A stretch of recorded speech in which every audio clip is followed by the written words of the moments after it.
আসসালামু আলাইকুম। আজ বিকেলের নাস্তায় বানিয়ে ফেললাম ছোট চিংড়ি মাছের বড়া। প্রথমে চিংড়ি মাছগুলো তার সাথে 2-3টা কাঁচামরিচ আর 2-3 কোয়া রসুন মিলে বেটে নিলাম।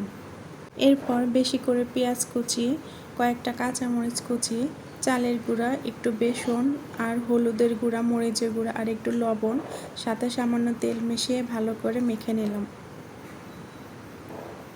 অনেকক্ষণ হাত দিয়ে মেখে সবগুলো উপকরণ ভালো করে মিশিয়ে নিলাম। এই তো আমার মাখানো শেষ হয়ে গেছে।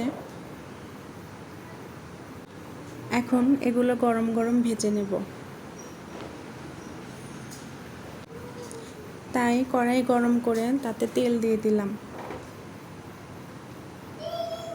তেল গরম হয়েছে কিনা তা দেখার জন্য একটা পেঁয়াজ ছেড়ে দিলাম। দেখলাম কড়াই গরম হয়ে গেছে। তারপর একটা একটা করে বড়াগুলো দিয়ে দিলাম। যেহেতু একবারে সবগুলো বড়া এখানে দেয়া যাবে না, তাই 2বার করে ভেজে নেব।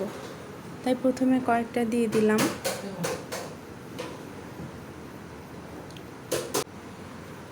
এগুলো হয়ে গেলে বাকিগুলো ভেজে নেব।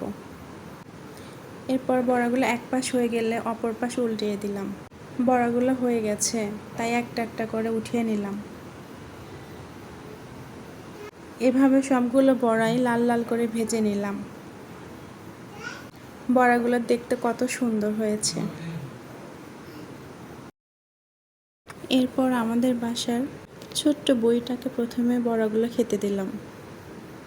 মাশাআল্লাহ, সে হাত দিয়ে নিজে নিজেই খাচ্ছিল। আমার মারিয়াম চিংড়ি মাছ অনেক বেশি পছন্দ করে। মাশাআল্লাহ, তার খাওয়া দেখেই হয়তো আপনারা বুঝতে পারবেন বড়াগুলো কত মজা হয়েছিল। এই চিংড়ি মাছের বড়াগুলো সস দিয়ে এমনিতেও খাওয়া যায়, আবার গরম ভাতের সাথে খেতেও অনেক ভালো লাগে।